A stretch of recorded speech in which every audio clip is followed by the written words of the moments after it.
Assalamualaikum warahmatullahi wabarakatuh. Kembali lagi pada kelas geografi di pekan ketiga.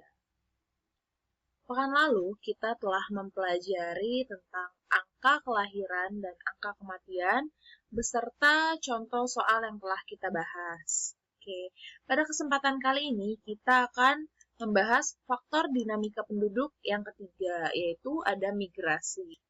Migrasi di sini memiliki arti adalah perpindahan penduduk yang bersifat menetap dari satu tempat ke tempat lain melampaui batas administrasi suatu wilayah. Begitu. Jadi kemarin yang dikatakan penduduk adalah jika penduduk memiliki tujuan menetap kurang lebih 6 bulan. Jadi di sini yang dikatakan perpindahan penduduk atau migrasi penduduk itu perpindahan penduduk yang bersifat menetap dari satu tempat ke tempat lain melampaui batas administrasi suatu wilayah, yaitu 6 bulan. Nah, di sini ada angka migrasi dibedakan menjadi 4. Yang pertama ada angka migrasi masuk, yang kedua ada angka migrasi keluar, yang ketiga ada angka migrasi neto, dan yang terakhir ada angka migrasi bruto. Nah, di sini apa sih arti dari angka migrasi masuk? Angka migrasi masuk yaitu masuknya penduduk ke suatu daerah tempat tujuan. Jadi masuknya penduduk ke suatu daerah tempat tujuan. Hanya masuknya penduduk. Nah, kalau angka migrasi keluar yaitu keluarnya penduduk dari suatu daerah asal. Seperti itu. Nah, kalau yang ketiga di sini mungkin kalian baru dengar yaitu angka migrasi neto. Nah, angka migrasi neto sendiri di sini memiliki arti yaitu selisih antara migrasi masuk dan migrasi keluar. Jadi kita akan mencari selisihnya antara penduduk yang masuk sama penduduk yang keluar di daerah tersebut. Nah, kalau yang terakhir ada angka migrasi bruto. Kalau angka migrasi bruto ini berarti bahwa jumlah antara migrasi masuk dan migrasi keluar. Jadi kalau neto selisih, bruto adalah jumlah. Oke, kita lanjut. Selanjutnya di sini kita akan menghitung pertumbuhan penduduk. Pertumbuhan penduduk total ya di sini.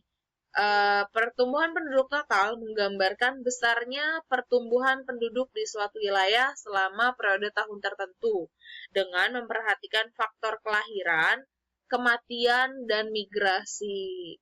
Nah, di sini ada rumusnya.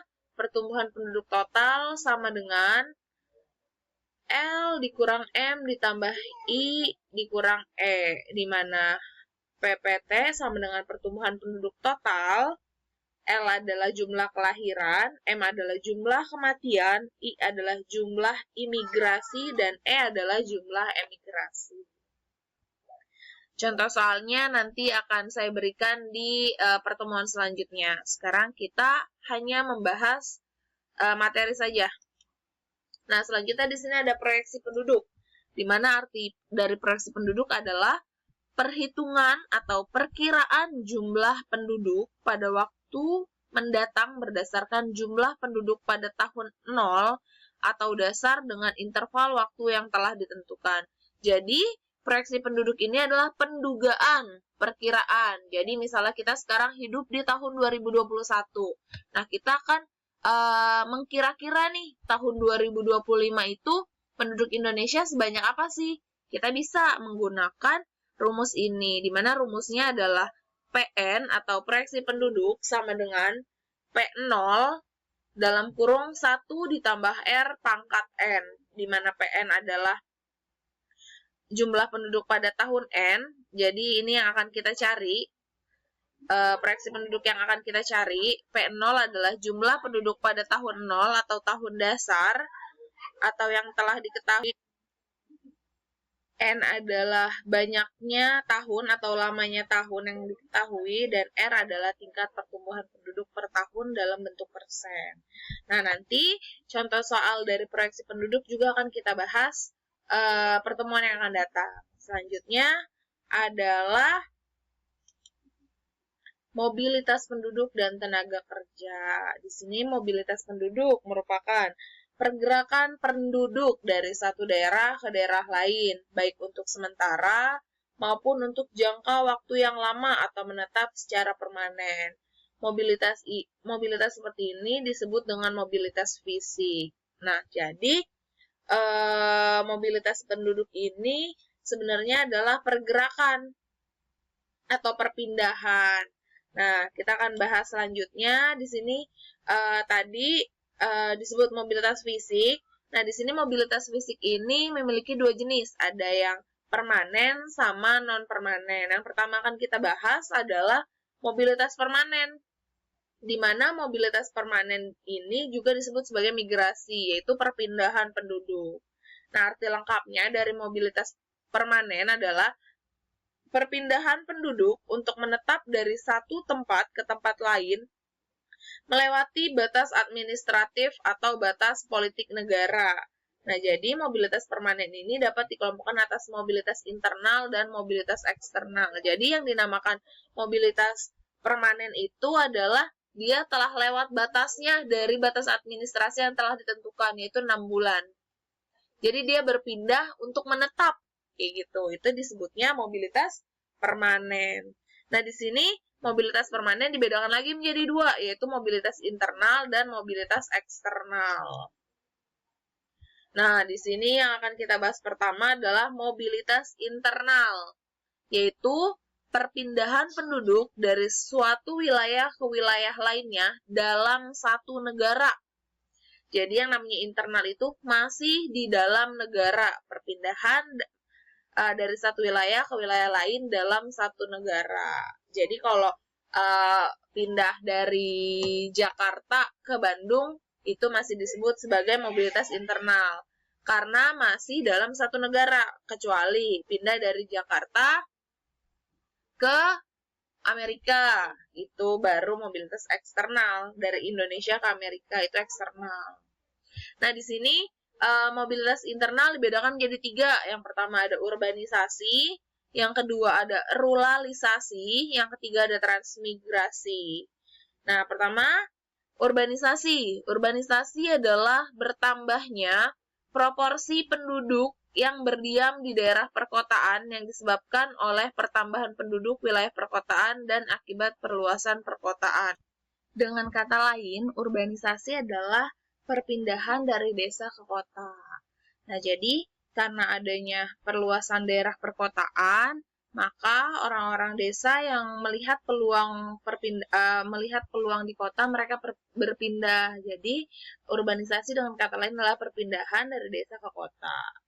Nah, yang kedua ada ruralisasi, yaitu perpindahan penduduk dari kota kembali ke desa. Jadi, misalnya saya dari desa waktu itu, terus saya pergi ke kota, pindah ke kota. Nah, setelah itu saya kembali lagi ke desa, kayak gitu. Jadi, bolak-balik waktu itu dari desa ke kota, terus kembali lagi ke desa, itu dinamakan ruralisasi. Nah, yang ketiga ini ada transmigrasi, yaitu pemindahan atau perpindahan penduduk dari suatu daerah untuk menetap di daerah lain yang ditetapkan dalam wilayah Republik Indonesia. Jadi, perpindahan dari satu daerah untuk menetap di daerah lain, tapi wilayahnya itu ditetapkan oleh pemerintah masih di dalam wilayah Republik Indonesia. Nah, selanjutnya kita bahas mobilitas eksternal, yaitu perpindahan penduduk dari suatu negara ke negara lain. Nah, jadi kalau seperti tadi yang saya bilang, kalau internal itu masih dalam satu negara, kalau penduduk Indonesia masih dia pindah dari dari satu wilayah di Indonesia pindah masih ke wilayah yang ada di Indonesia. Tapi kalau mobilitas eksternal itu udah perpindahan dari satu negara ke negara lain. Misalnya orang Indonesia pindah ke Australia, orang Indonesia pindah ke Eropa. Seperti itu. Jadi itu dinamakan mobilitas eksternal. Selanjutnya, di sini ada bentuk-bentuk mobilitas eksternal, ada 3. Ada yang pertama emigrasi, yang kedua imigrasi, yang ketiga remigrasi. Di mana emigrasi adalah perpindahan penduduk dari tanah air sendiri ke negara lain untuk tinggal menetap di sana. Misalnya, orang Indonesia mau pindah ke Australia, itu disebutnya emigrasi. Nah, kalau imigrasi adalah perpindahan penduduk dari negara lain ke negara kita. Nah, itu misalnya kita misalnya ada orang dari Australia mau pindah ke Indonesia, itu dinamakan imigrasi. Nah, kalau remigrasi ini adalah kembalinya penduduk suatu negara ke tanah airnya sendiri setelah pindah dan menetap di negara asing. Nah, sama ini seperti ruralisasi, bolak-balik. Jadi saya, orang Indonesia, pindah ke Australia, menetap di Australia, terus pindah lagi ke Indonesia untuk menetap lagi ke Indonesia. Kayak gitu. Jadi dia keluar negara lain, menetap selama beberapa tahun, terus balik lagi ke Indonesia. Kayak gitu, itu dinamakan remigrasi. Nah, di sini yang kedua, ada mobilitas non-permanen. Nah, mobilitas non-permanen ini adalah perpindahan penduduk untuk sementara waktu dari suatu tempat ke tempat lain. Nah, jadi hanya sementara waktu. Kalau tadi permanen untuk menetap, perbedaannya itu. Kalau permanen untuk menetap, mobilitas non-permanen itu sementara waktu. Nah, di sini ada dua. Yang pertama ada komutasi, yaitu dilakukan dengan pulang pergi dalam tempo kurang dari 24 jam. Misalnya, saya orang Jakarta, terus saya kerjanya di Bogor. Jadi pagi dari Jakarta saya naik kereta ke Bogor untuk bekerja, sore hari saya pulang lagi dari Bogor ke Jakarta. Kayak gitu. Itu dinamakan mobilitas atau mobilitas komutasi. Dilakukan dalam waktu kurang dari 24 jam. Pagi pergi, sore pulang. Kayak gitu. Nah, terus di sini ada yang kedua, sirkulasi adalah bentuk mobilitas penduduk non-permanen yang dilakukan menginap di tempat tujuan untuk sementara waktu. Nah, kalau sirkulasi ini, contohnya orang berwisata. Misalnya, nanti kelas 12 mengadakan perpisahan ke Jogja. Hari ini mereka berangkat nih kelas 12 ke Jogja. Menginap 3 hari di Jogja, terus pulang. Kayak gitu. Terus setelah 3 hari, mereka pulang kembali lagi ke Jakarta. Itu dinamakan mobilitas sirkulasi. Jadi, mobilitasnya, perpindahannya menginap selama 3 hari, tapi tidak memiliki tujuan untuk menetap. Kayak gitu. Setelah 3 hari, mereka kembali lagi ke daerah asalnya. Kita lanjut. Di sini ada mobilitas pekerja. Nah, mobilitas pekerja ini, pola mobilitas tenaga kerja umumnya mengikuti pola mobilitas penduduk.